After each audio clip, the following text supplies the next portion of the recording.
기업의 세금 적혀 있는 곳에 먼저 법인 소득의 세금, 법인 소득에 대한 세금이 법인세예요. 우리 흔히 말하는 우리 법인세는 법인 소득세라는 글자에 소득자를 생략한 거예요. 우리가 흔히 소득세법이라고 말하는 건 개인 소득세에서 개인자를 생략한 거고, 이제 법인 소득세에 이제 소득자를 뺀 게 법인세인데, 이 법인세는 제가 그 전에 이야기했을 때 만약에 사업연도가 1월 1일부터 12월 31일까지면 사업을 하고 나서 그 종료로부터 3개월 이내 신고를 하게 되는 건데, 그 이전에 이 법인이 소득을 일으켰을 때, 돈을 벌었을 때 세금을 떼이거나 아니면 소득에 대한 기준으로 세금을 내게 되면 이렇게 산납세금이라고 정리를 해두는 거예요. 납부할 때 이렇게 산납세금이라고 정리해 두는 게 나중에 세금 낼 때 얘 빼고 내려고, 이미 낸 거니까 그러려고 산납세금 정리해 뒀다가 이제 결산하게 되면 1년 동안 얼마 번지를 알게 되겠죠. 그러면 이제 내가 내야 될 세금을 계산을 해서, 그럼 과거에 이렇게 모아뒀던 선납세금 뺀 나머지를 내년 3월 이내에 납부하겠다고 미지급 법인세 혹은 미지급 세금이라고 써뒀다가 이제 그 법인세를 낼 때 이제 이해를 지우면서 세금 낸다라고 보시면 돼요. 결론적으로는 나중에 최종적으로 가면 이 돈이나 지금 제가 빨간색 네오박스한 이 돈이나 서로 차변 대변은 일치한 건데, 이제 타이밍의 차이인 거죠. 얘는 미리 떼인 거고 얘는 내년에 낼 거라고 써뒀다가 내고 준 거라서 이 돈이 결국은 법인세는 우리가 다 납부를 한 건데, 그 타이밍을 정리를 하는 거예요. 이게 우리 법인 소득세에 대한 이야기인데, 자, 우리 세금과 공과라는 개정 과목 있죠. 자, 이 세금과 공과라는 개정 과목은 자, 우리가 계속적으로 반복적으로 납부하는 세금들 있죠. 주로 보면 재산세라든지 아니면 자동차세, 종합부동산세 혹은 균등할 주민세 이런 것들처럼 우리가 계속적 반복적으로 납부하는 세금은 세금과 공과라고 처리할 거예요. 그런데 우리 취득세를 가지고 볼게요. 취득세는 우리가 그 자산을 취득했기 때문에 일회성으로 한 번 들어가는 세금이죠. 그렇기 때문에 취득세는 우리 취득원가에 포함하는 세금이에요. 그런데 자동차를 사고 나서 보유하는 단계에서 자동차세가 나오면 이 자동차세는 매년 발생하는 거죠. 그거는 세금과 공과라는 비용 처리를 한다는 이야기예요. 자, 근데 이것만 세금과 공과라고 처리하는 게 아니라 우리 업체하고 우리 사업하고 관련이 있는 협회의 일반 회비, 우리 여기에 지금 협회비다 적혀 있고 상호회의소회비 적혀 있는데, 일반적인 기업들은 대한상호회의소에 전부 다 가입이 되어 있어요. 그러면 이 상호회의소 회비는 우리는 세금과 공과라고 처리할 거예요. 업무하고 관련이 있으면. 그럼 만약에 업무하고 관련이 없는데 회비를 냈어요. 예를 들어서 우리 학원이 자동차 연합회에다가 돈을 줬어요. 그럼 뭐라고 처리해야 될까? 그때는 기부했다고 하는 거예요. 그래서 기부금이라고 할 거예요. 또 우리 업무하고 관련이 있는 곳에 협회비는 세금과 공과라고 한다라고 했죠. 근데 이건 일반 회비를 이야기하는 거예요. 예를 들어서 혜택을 받아서 특별 회비를 내요. 그거는 그냥 우리가 더 많이 준 거죠. 세금 성격이나 공과금 성격이 아니기 때문에 그거는 우리는 기부금으로 처리할 거예요. 그래서 일반 회비들 이것들을 우리는 세금과 공과인데, 이것만이 아니라 벌금도 세금과 공과라고 처리해요. 그리고 공과금이라는 말은 뭐냐면 조세 이외에, 세금 이외에 우리가 강제적으로 국가가 징수하는 거나 아니면 그 국가 관련 유기관이 징수하는 걸 공과금이라고 표현을 하죠. 그래서 우리 세금과 공과는 그런 것들을 전부 다 세금과 공과라고 처리해요. 자, 지금 우리 분개를 많이 안 해서 그런데 그 자동차에 돈이 들어가면 차량 유지비라고 많이 써요. 그죠? 그러다 보니까 그 자동차세가 어느 순간 갑자기 헷갈려요. 자동차의 취득세는 차량 운반고라고 쓸 거고, 자동차세는 세금과 공과라고 써야 되는 건데, 이제 차량 유지비까지 합쳐져 가지고 세 개가 막 고민을 일으키게 만들 거예요. 그래서 우리가 점점 알면 알수록 개정 과목 아는 수가 막 늘어나겠죠. 그러다 보면 갑자기 지금 생각 못했던 이제 나중에 다른 판단이 막 생기고 막 그러실 거예요. 그래서 그냥 매년 반복적 납부하는 거면 일단 세금과 공과인데, 그런데 취득할 때 일시적으로 들어가는 것들이 있죠. 지금은 등록세가 취득세로 다 같이 합쳐져서 취득세가 4점이죠.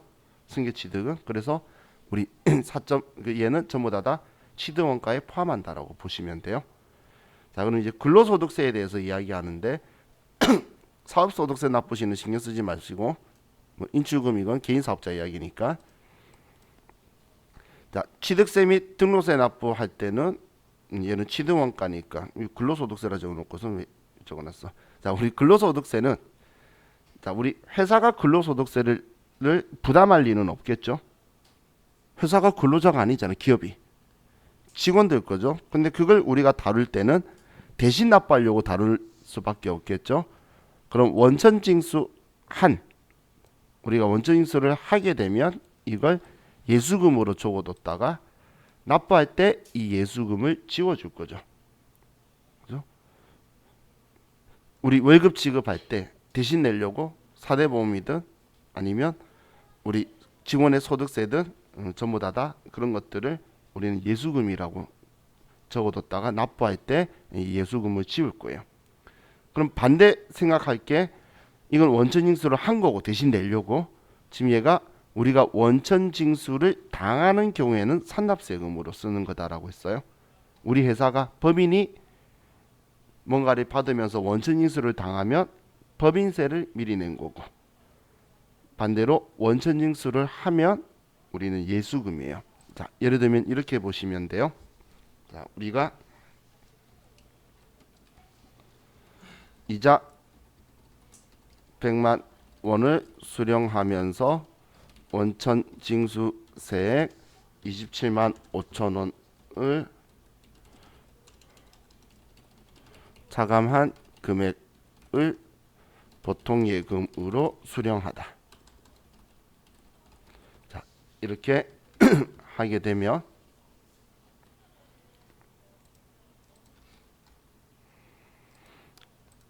자, 우리는 보통예금에 돈이 들어올 거고 그리고 돈 들어온 이유를 대변에 쓰는데 이번에 이자를 받은 거죠.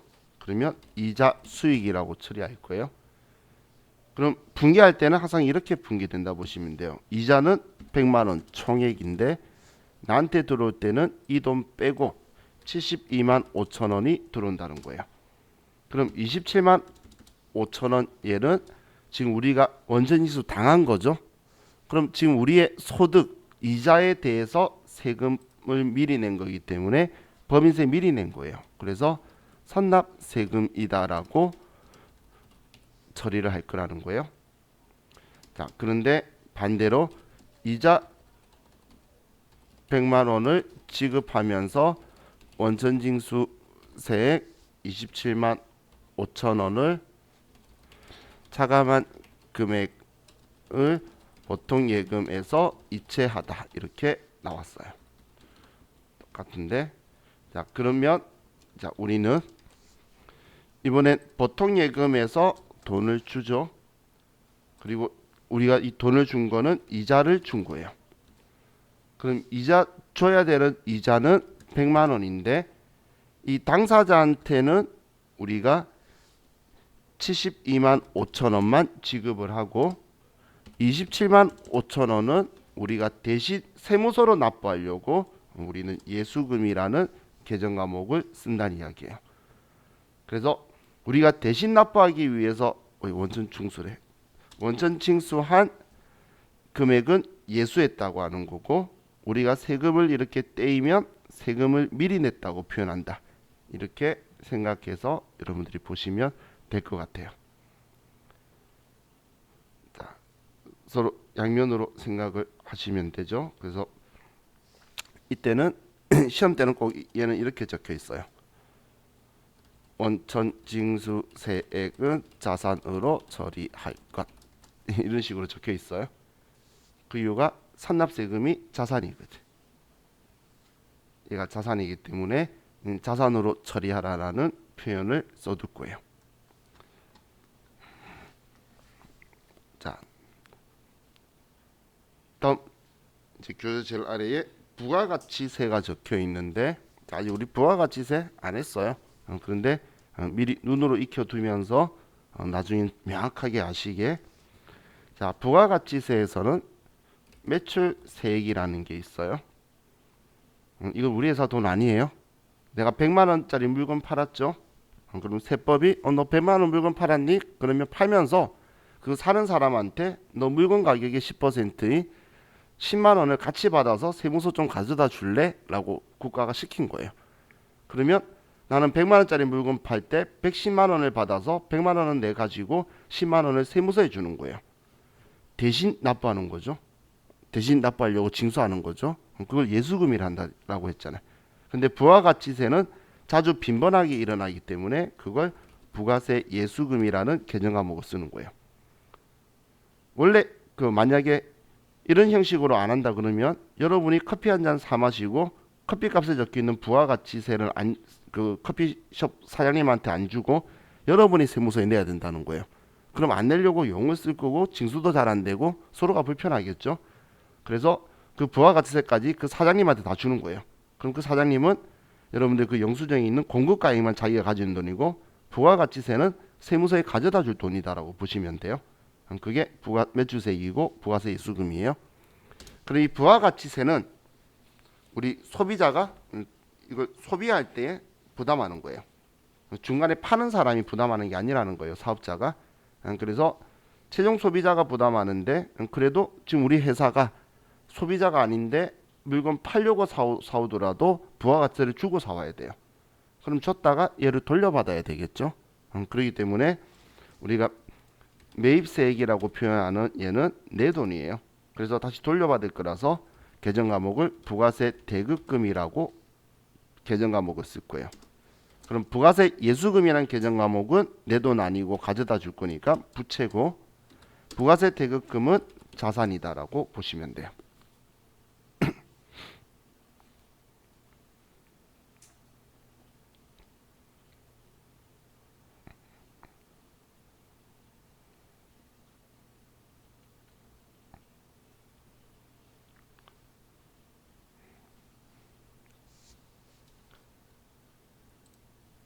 그럼 나중에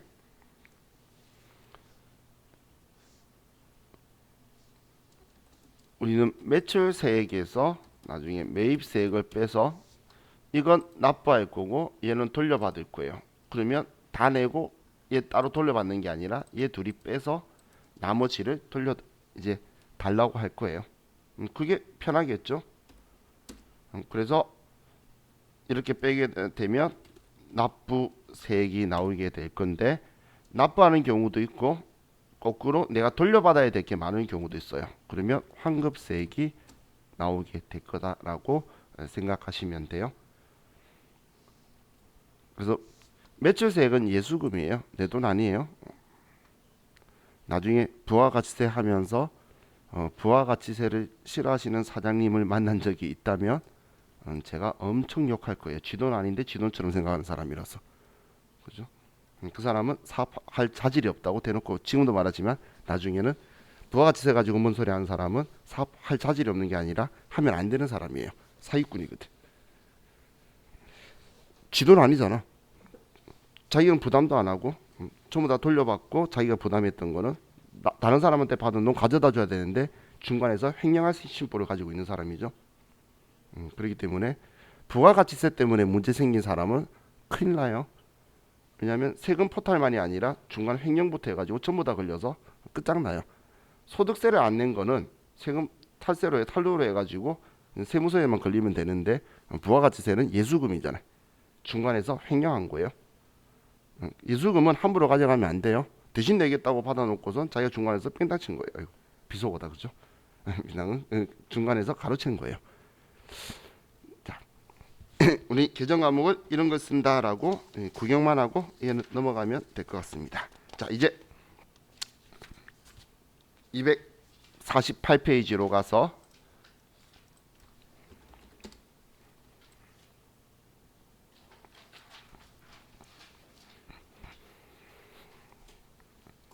자, 자본에 대해서 보도록 할게요.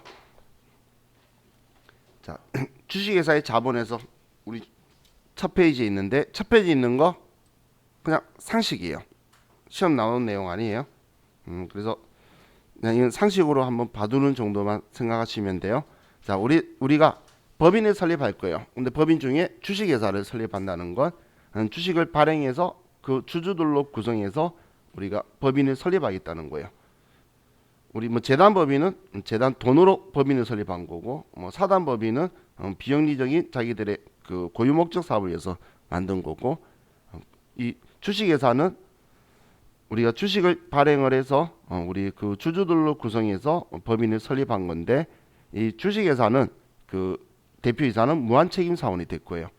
여러분들 그 택시회사나 이런 것들 보면 유한회사라고 적혀 있는 거 본 적 있죠? U자가 적혀 있는 거, 주자가 아니고 가려서 U 적혀 있는 회사들이 있어. 한명이라든지. 그 유한회사는 그 유한책임 사원이에요. 유한책임 사원이 뭐냐면 그 회사가 문제가 생기죠. 그러면 자기 투자했던 돈 버리고 그냥 끝내버리면 되는, 아무래도 문제 생기면 쉽게 손털기 위해서 그런 형태를 차려요. 자, 우리나라에 그 보면 아이폰 가지고 계신 분 많죠. 그 아이폰 같은 경우에 그 세법이나 이런 공부하는 사람들은 아무도 아이폰 안 써요. 그 회사는 문제 생기면 한국을 손쉽게 털기 위한 모든 제도를 다 준비하고 있어요. 그렇기 때문에 그 회사는 유한회사예요. 또 책임도 자기 투자한 돈도 얼마 안 돼요. 그렇기 때문에 그 서비스나 뭐를 세계 기준에서 한국은 조금 60%만 한국에 서비스 해준다 그러는데, 근데 사람들이 싫어하면 그냥 손털 생각을 가지고 있어요. 그래서 써줄 사람들이 있다는 이제 그런 배짱이죠. 그런 게 이제 유한회사다라고 보시면 돼요. 삼성전자는 뭐 다 같이 망할 거라고 우리나라에서는 어쩔 수 없는 회사죠. 그런 회사들은 주식회사고 이런 식으로 되어 있어요. 자, 그럼 이 법인을 설립을 하려 그러면 최소 한 주 이상의 주식을 발행을 해야 돼요. 근데 이 주식은 과거에는 한 주당 200원이었는데 최소 금액이, 근데 지금 현재는 100원이에요. 그리고 자본금이 얼마 있어야 된다라는 이 기준도 없어졌어요. 과거에는 5천만 원 이상 뭐 이런 게 있었던 게 전부 다 없어져서 그냥 법인 설립하는 건 그렇게 어렵지 않은데, 근데 내가 자본금 1억 원짜리 주식회사를 차리고 싶으면 우리는 1억 원에 다 구입 꼭 해야 될 필요 없이 우리는 4분의 1인 2,500만 원 가지고도 법인을 설립할 수 있다라는 게 수권자본제도라는 거예요. 그리고 나서 이제 주식을 발행하면서 이제 돈을 모아 될 거예요. 그럼 이 법인을 설립하는 방식은 발기 설립과 모집 설립이라는 게 있는데, 이 발기 설립이라는 건 같이 사업할 사람들끼리 모이는 거예요. 뭐 예를 들면 우리 다 같이 뭐 저까지 하면 우리 저는 16명이죠. 그럼 16명이서 우리 이런 사업 한번 해볼까요? 라고 하면 이제 우리끼리 서로 마음 모았어요. 그럼 우리는 뭐라고 하냐면 발기인이라고 그래요. 그럼 이제 발기인 명부를 작성을 해서 이제 법인을 설립을 해서 차리는 걸 우리는 발기 설립이라고 하는 거고, 모집 설립은 이러이러한 사업을 할 테니까 사업 시작할 때 참여하실 분들 투자금 입금하세요. 우리 같이 시작합시다라고 해서 우리 투자자들을 모집하는 방식으로 하는 게 모집 설립이에요. 우리 공모주 발행하고 이렇게 해가지고 하는 곳들 있죠. 그게 모집 설립이다라고 보시면 돼요. 자, 이건 용어만 기억하라고 말씀드린 거예요. 자, 그럼 이제 주식 발행부터 쭉 적혀 있는데, 제가 먼저 지금 우리 책에 분류가 정확하게 구분이 안 되면서 나와 있어서 분류를 하면서 설명을 드릴게요. 자, 이제 자본이라는 이제 챕터를 보는 건데, 이 자본에는 자 분류로서 자본금이라는 분류가 있고, 자본잉여금이라는 분류가 있고, 자본조정이라는 분류, 그리고 기타 포괄 손익 누계액이라는 분류, 그리고 이익잉여금이라는 분류, 이렇게 해서 5분류로 나눠지게 돼요. 얘는 계정 과목이 아니고 이제 분류들이다라고 보시면 돼요. 그럼 이 분류들 중에 이 앞에 자본금, 자본잉여금, 자본조정은 우리가 흔히 영어로 캐피탈이라고 말하는 자본 간의 거래를 이야기하는 거고, 기타 포괄 손익 누계액, 이익잉여금은 우리 인컴이라고 이야기하는 우리 손익 자본을 이야기하는, 우리 사업하면서 돈 버는 거 있죠. 우리가 뭔가를 행위를 하면서 돈을 번 거고, 얘네들은 투자 받아서 이제 돈이 되는 부분에 대한 건데, 자, 그럼 이 분류에서 자 먼저 자본금을 보면, 자본금에 사용되는 계정 과목은 보통주 자본금이라는 계정 과목과 우선주 자본금이라는 계정 과목 두 개가 있어요. 자, 이건 계정 과목이 두 개밖에 없어요. 자, 그런데 우리 지금 세무사의 시험하고 회계사의 시험에서는 계정 과목으로서 자본금을 사용을 하는데, 그 자본금은 보통주 자본금을 그냥 자본금이라는 계정 과목으로 보통주를 생략해서 써요. 근데 지금 이 두 시험 말고는 나머지 시험이나 회계 프로그램에서는 그냥 자본금이 아니고 보통주 자본금이라는 계정 과목을 쓸 거예요. 그래서 보통주 자본금하고 자본금 같은 거다라고 보시면 돼요. 그럼 보통주 자본금과 우선주 자본금 차이를 보면 이 보통주 자본금이 우리가 흔히 말하는 주식을 이야기하는 거예요. 그 일반 주식을 발행해서 우리 회사에 돈을 투자받은 돈을 보통주 자본금이라고 하고, 우선주 자본금이라는 건 우리는 의결권은 없이 우리 배당만 가능한 그런 청구권만 있는 주식을 우선주 자본금이라고 하는 거예요. 그래서 우선주 자본금이 나쁜 거라고 말할 수는 없지만 요즘 주식 하시는 분 너무 많아서 말씀드리는 건데, 우리 우선주 자본금은 사시면 안 돼요. 의결권이 없기 때문에 애매한 회사에 잘못 투자했다가 여기에 사람들이 모여요. 그러면 의결권이 있는 사람들이 배당하지 맙시다라고 의결해서 1, 2년만 있으면 이제 포싹 망해요. 그렇기 때문에 이건 개미들 죽기 딱 좋은 거예요. 우리 개미잖아, 그죠? 주식에서 보면 그래서 함부로 넣으면 안 돼요. 이건 정말 개미도 그냥 떼거지 개미가 들어가지 않는 이상 안 돼요. 그리고 떼거지 개미도 한 5년간 난 너네 어떻게 해봐? 5년 버틸 수 있어. 그러면 들어가도 되는데 5년 버틸 거면 여기 왜 들어가? 대한민국 아무 주식이나 사도 다 올라요. 많은 사람들이 5개월 안에 팔아서 문제인 거지 5년 되면 내린 주식은 없어요. 망하면 망했지. 우리 주식 모든 그래프 다 보세요. 5년 동안 내린 게 있는지 다 올랐어요. 그런데 많은 사람들이 짧은 시기에 올랐을 때 사고 내렸을 때 팔아서 문제인 거지 꾸준히 안 가지고 있죠. 그냥 우스갯소리로 집값보다 주식값이 더 올랐어요. 그럼 집은 5년 가지고 있으면서 얼마나 이야기하면서 주식은 5년 가지고 있지 않고 이야기하니까 문제인 거죠. 자, 딴 이야기 한 거고. 자, 그럼 이건 어떤 건지는 아시겠죠, 느낌? 배당 우선주인 거지, 아니면 청구권이 있는 거지, 의결권은 없는 주식을 이야기하는 거예요. 근데 회사는 투자 받는 게 이제 이런 두 가지 주식 종류를 발행을 하면서 투자를 받을 수 있는데, 자, 그럼 이제 여기에서 여러분들이 용어를 하나 이제 보셔야 될 게, 자, 이제 증자라는 용어가 있어요. 증자. 자, 증자라는 말은 뭐냐면 자본금을 증가시키다라는 말의 줄임말이에요. 자본금을 증가시키다라는 말의 줄임말이에요. 그럼 자본금을 증가시키기 위해서는 어떻게 해야 되냐면 주식을 발행해야 돼요. 자본금을 증가시키기 위해서는 주식을 발행해야 된다고 보시면 돼요. 자, 그럼 우리는 증자를 행하다, 주식을 발행하다, 어떤 말이 나오든 간에 우리는 자본금을 증가시킬 거예요. 이 자본금이 얘 이야기하는 거예요. 얘네들을. 그럼 이제 우리 시험에서는 얘 안 다룰 거예요. 있다는 것만 아시면 되고 이론상으로. 자, 그럼 보통주 자본금을 증가시킬 건데, 근데 보통주를 생략해서 컴퓨터의 계정 과목은 자본금만 쓸 거예요. 분류가 아니라 계정 과목, 보통주 자본금을 의미하는 계정 과목을 자본금으로 쓸 건데, 자, 자본의 자리는 대변이죠. 그래서 우리가 분계를 하면, 자, 증자를 행하다, 주식을 발행하다라고 하면 무조건 대변에 자본금이다라고 쓰는 거예요. 주식을 발행하다, 증자를 행하다 이런 말을 하면 무조건 대변에 자본금이라고 쓸 거예요. 자, 그럼 여기에서 아주 중요한 게, 자, 지금 이제 이야기하는 것들은 주식으로 생각하시면 돼요. 자, 그럼 우리는 이 자본금이라는 이 계정 과목은 얘는 무조건 우리는 액면가를 써야 돼요. 이 액면가는, 근데 주식은 조각이 나 있기 때문에 무조건 주식수 곱하기 액면가를 쓰게 될 거예요. 주식수 곱하기 액면가를 쓰게 될 거예요.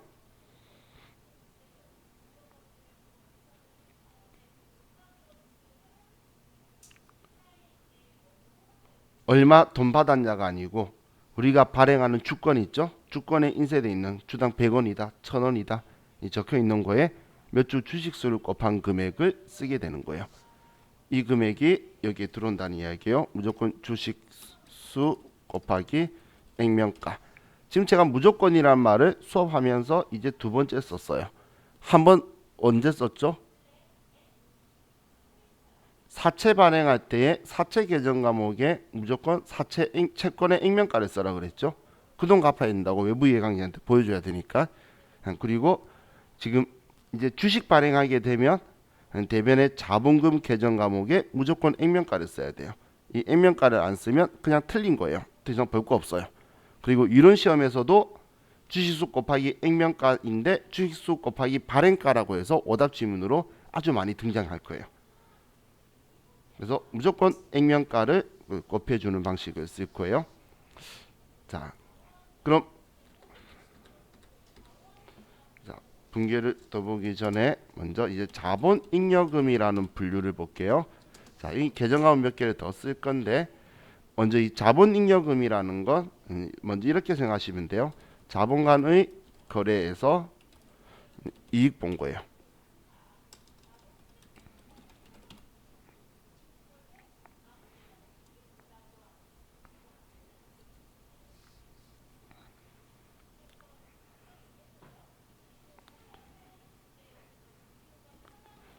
자, 제가 분계를 두 가지를 한번 해볼게요. 자, 우리 회사가 지금 주식 1000주를 발행을 해요. 자, 액면가가 한 주당 1000원이에요. 그리고 시장에 형성된 가격이 얘가 발행가가 돼요. 시가가 이 금액에 발행하는데 얘도 주당 1000원이에요. 이걸 우리가 현금으로 수취를 했다 그러면 자, 이렇게 발행했을 때 대변에 자, 주식 발행했대요. 그럼 이것저것 볼 것 없이 무조건 대변에 자본금 그리고 주식수 곱하기 액면가 하면 100만 원이 되고 차변에 우리가 현금으로 돈 받았는데 이 발행을 액면 금액에 하게 되면 이걸 우리는 그냥 액면 발행이다라고 표현을 해요.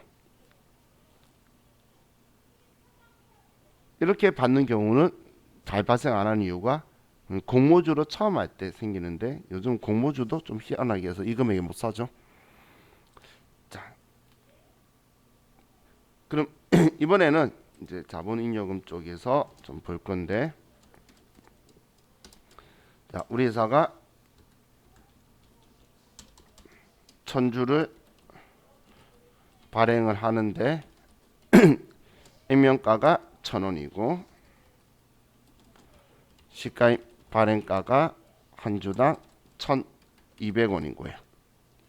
그리고 현금으로 수취를 했다고 보면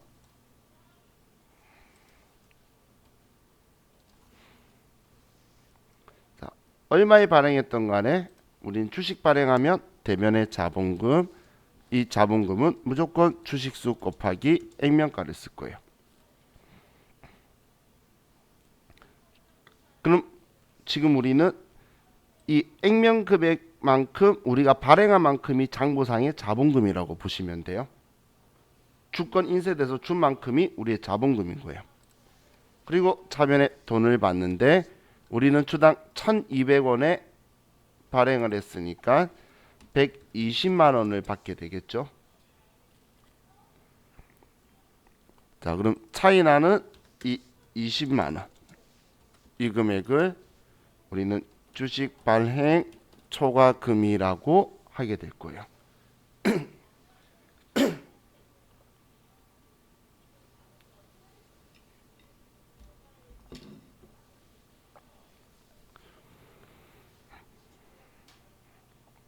주식을 발행하면서 액면가액보다 초과해서 받는 돈을 주식 발행 초과금이라고 하는 거예요. 자, 그럼 지금 이 거래를 가지고 보면 이건 지금 우리 영업활동이 사업하면 하는 거래인가요? 뭔가를 팔고 사고 하는 그런 거래 아니죠. 이 거래를 자본거래라고 해요. 근데 자본거래에서 우리가 인쇄해준 발행해준 주권보다 더 많은 돈을 받아서 이익을 받죠. 그래서 자, 먼저 자본잉여금에서 계정 과목이 주식 발행 초과금은 자본 잉여금으로 분류되는 계정 과목인 거예요. 얘는 자, 주식 발행 초과금, 주식 발행하는 자본 거래에서 이익 본 거다라고 생각할 수 있겠죠. 자, 지금 이런 식으로 제가 분개를 여러 개 더 보여드릴 건데 아래 자본 조정도 하나를 볼게요. 자, 자본 조정이라는 건 뭐냐면 분류가 자본 간의 거래에서 자본금과 자본 잉여금으로 분류되지 않는 계정 과목을 모아둔 곳이에요.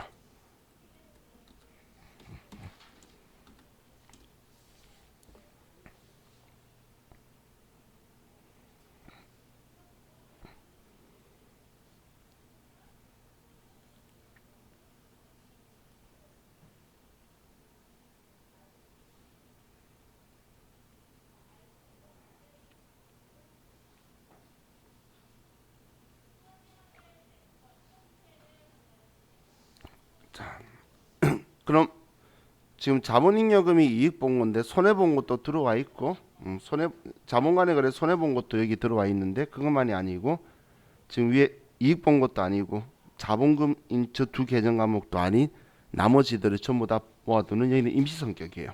5년 안에 다 없애버릴 거예요. 얘네들은. 자, 그럼 지금 제가 이야기를 한 게 자, 똑같이 여기도 계정 과목들을 설명할 건데 자, 방금 똑같은 사례에서 자, 우리가 1000주를 발행을 하는데 임명가 1000원이고 시가 발행가가 자, 얘는 700원이라고 볼게요.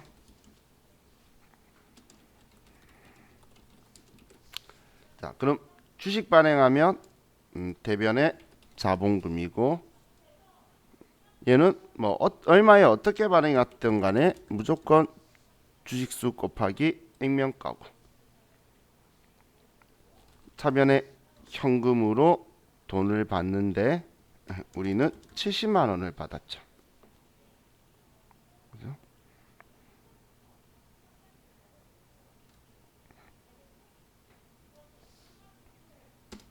자, 그럼 차이 나는 이 30만 원을 우리는 주식 할인 발행 차금이라는 계정 과목을 쓸 거예요. 주식 할인 발행 차금이라는 계정 과목을 쓰게 될 거예요.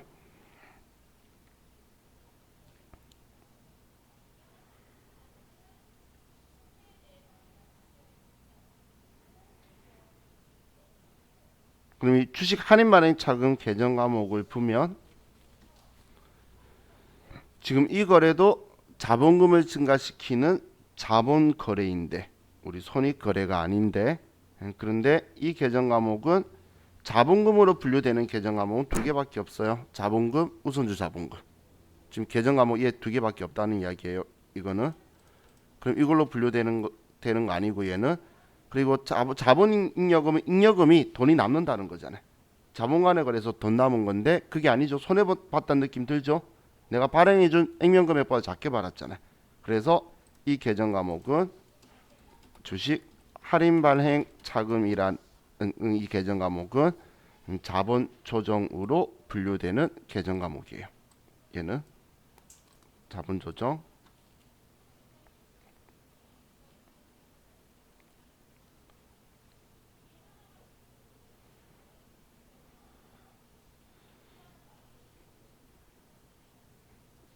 자, 근데 우리 자본의 자리는 어느 변이었죠? 차변 대변 중에 자본 자리는 대변이잖아요. 그래서 자본금 생길 때도 대변이고 얘도 대변이었고 얘도 대변이고 얘도 대변인데 그런데 지금 얘는 장부에 처음 기록하는데 차변에 생겼죠. 그래서 이 주식 할인 발행 차금은 이 계정 과목은 성격이 자본의 차감 성격이에요. 자본을 줄인 거예요. 근데 자본 이만큼이라는데 돈 실제 돈은 이거밖에 안 들어왔잖아요. 그죠? 그래서 자본을 줄여주는 성격이다라고 보시면 돼요. 특정 계정 과목은 아니고 자본인데 차변했기 때문에 자본을 줄여주는 성격이 되게 될 거예요. 자, 그럼 지금 우리가 주식 발행하면 대변에 자본금이다라는 말을 쓰죠. 그런데 이걸 쓰면서 차변에 재산적 가치가 있는 돈들을 많게든 작게든 뭐 똑같이든 어떻게든 받고 있죠. 우리가 주식을 발행하면서 재산적 가치가 있는 대가를 받게 되면 이걸 뭐라고 하냐면 자, 이 앞에다 여러분들이 뭐 위에 체크해서 이걸 유상증자라고 하는 거예요. 나중에 이제 무상증자도 설명드릴 건데 우리 지금처럼 주식 발행하면서 돈이나 뭔가를 받게 되면 이걸 유상증자라고 하는 거예요. 얘를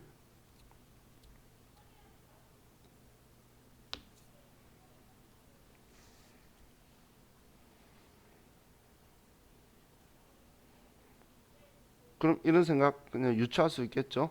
돈 안 받고 주식 발행해주면 무상증자인 거예요. 그죠? 자, 그래서 자, 지금 우리는 증자에 대해서 봤는데 지금 우리 좀 시간 좀 애매하게 오늘 계속 잘리네요. 자, 이제 조금만 쉬었다가 우리 이제 감자 증자가 아니고 감자하고 또 우리가 발행한 우리 회사의 주식하고 이런 것들을 이야기를 좀 할게요. 쉬었다 합시다.